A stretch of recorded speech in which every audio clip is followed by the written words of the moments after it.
Bismillahirrahmanirrahim.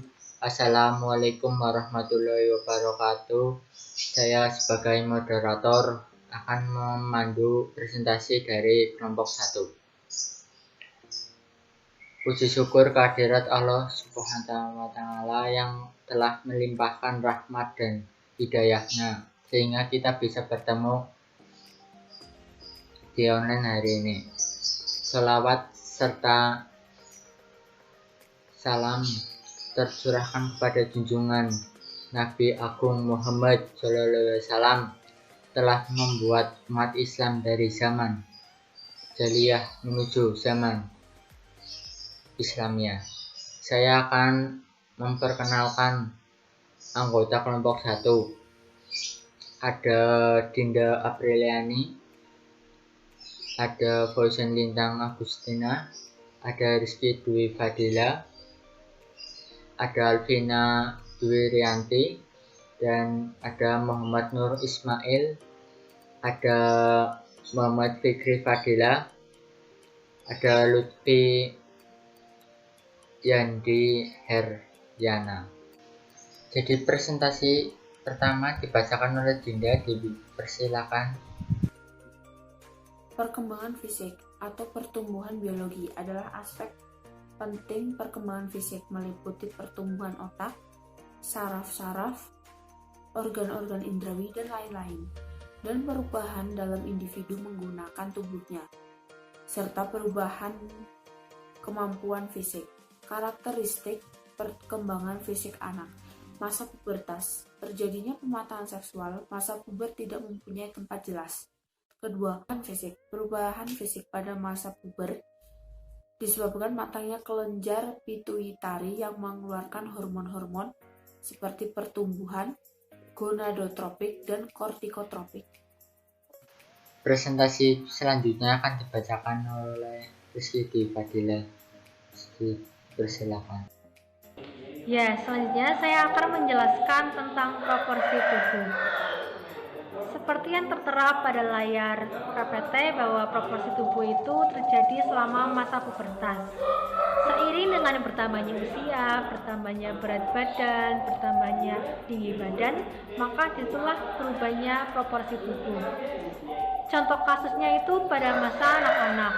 Dulunya dia kurus, sekarang menjadi gemuk. Dulunya dia pendek, sekarang menjadi lebih tinggi. Selanjutnya pada wajah, dulunya dia tirus, sekarang menjadi lebih cabi. Selanjutnya saya akan menjelaskan tentang kematangan seksual. Kematangan seksual itu ada dua.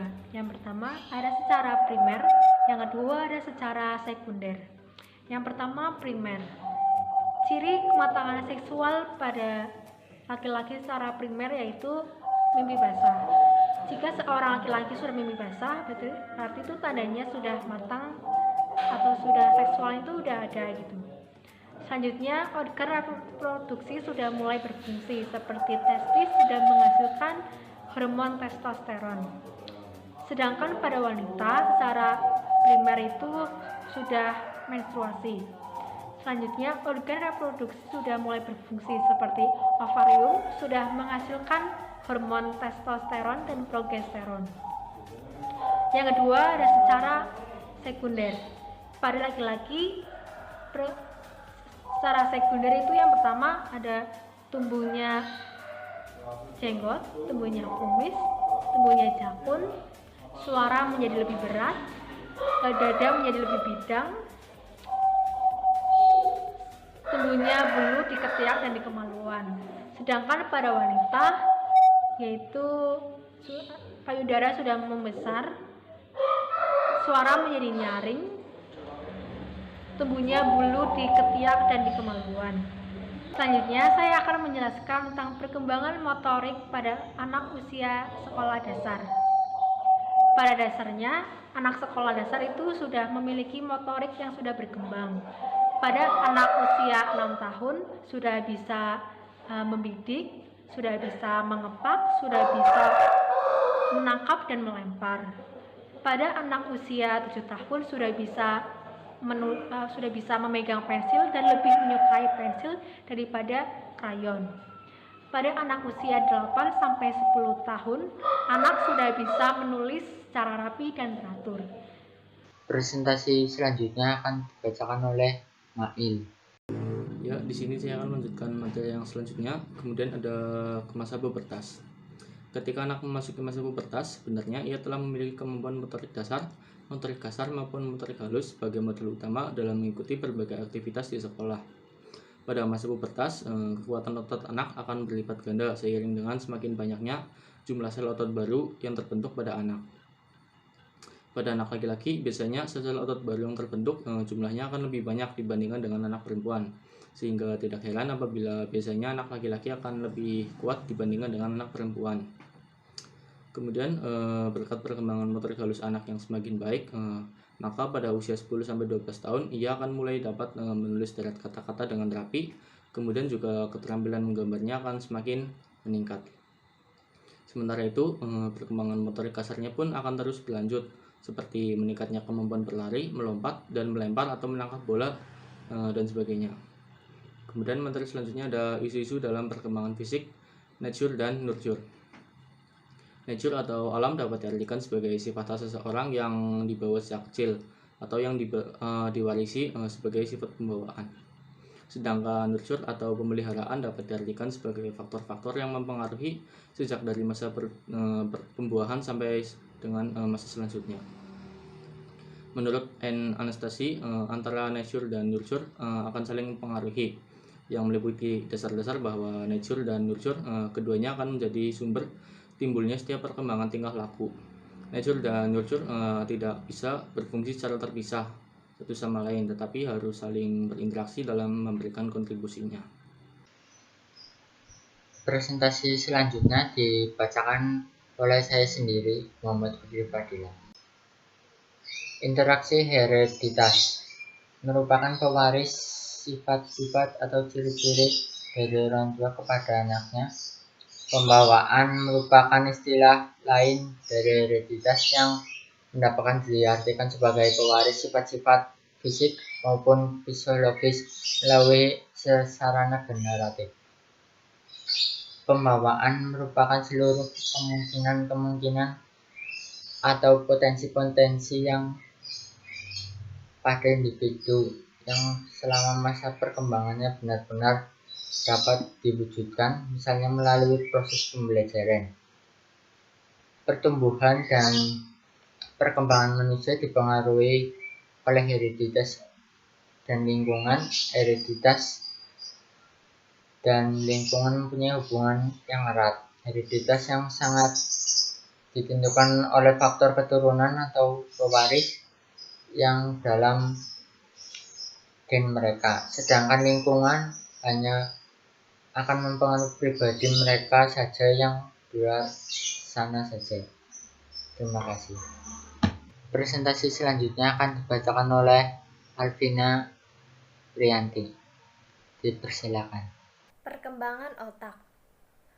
Otak ada untuk mengoptimalkan perilaku, sehingga tubuh mampu menghadapi tantangan dan kesempatan yang datang setiap saat.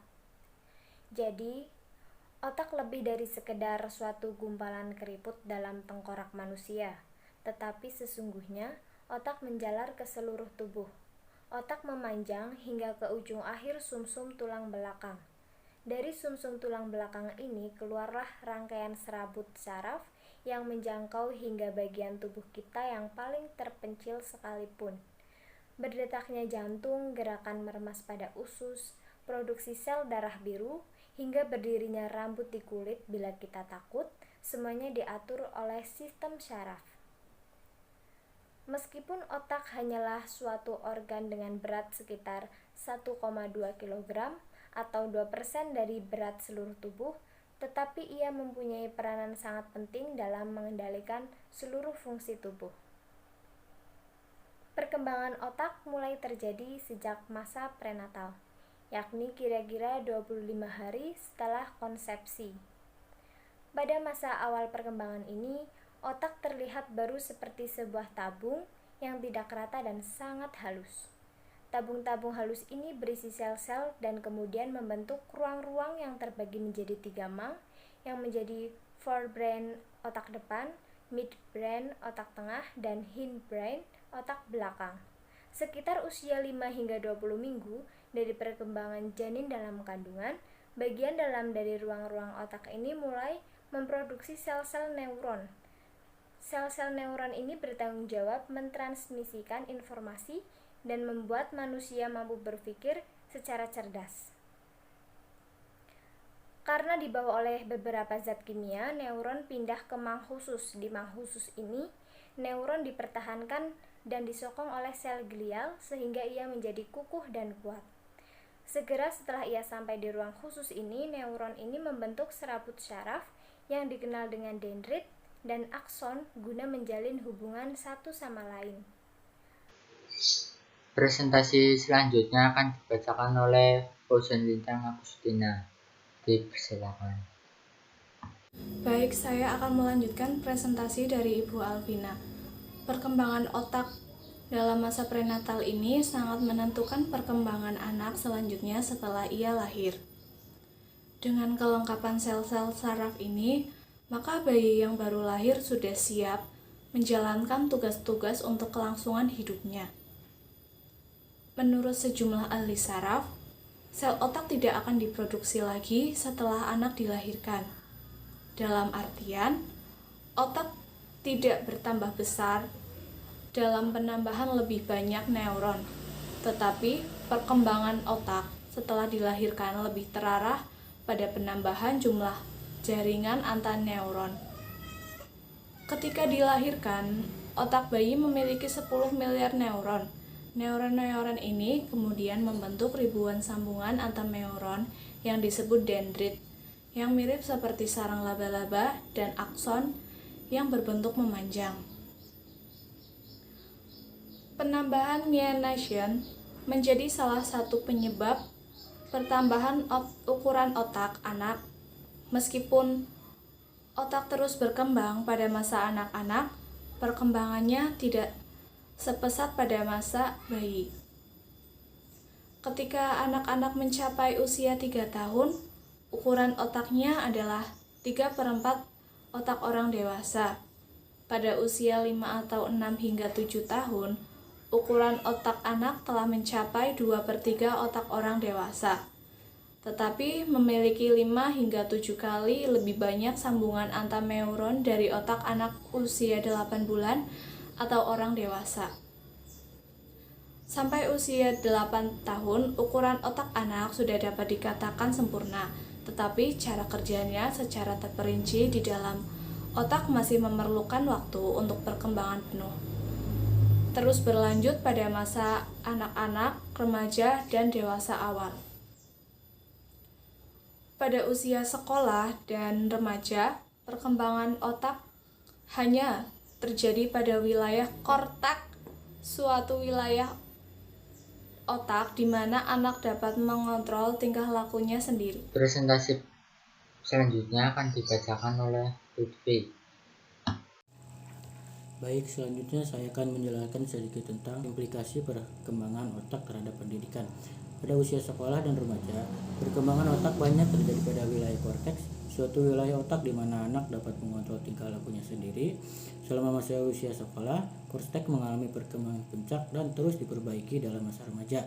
Myelination dalam ruang frontal dan korteks terus mengalami penyempurnaan hingga masa remaja. Di samping itu, pada masa remaja ini juga terjadi reorganisasi lingkaran saraf frontal lobe, belahan otak bagian depan sampai pada belahan atau celah sentral. Frontal lobe ini berfungsi dalam aktivitas kognitif tingkat tinggi seperti kemampuan merumuskan perencanaan strategis atau kemampuan mengambil keputusan. Sekian dari kelompok kami, selebihnya mohon maaf. Wassalamualaikum warahmatullahi wabarakatuh.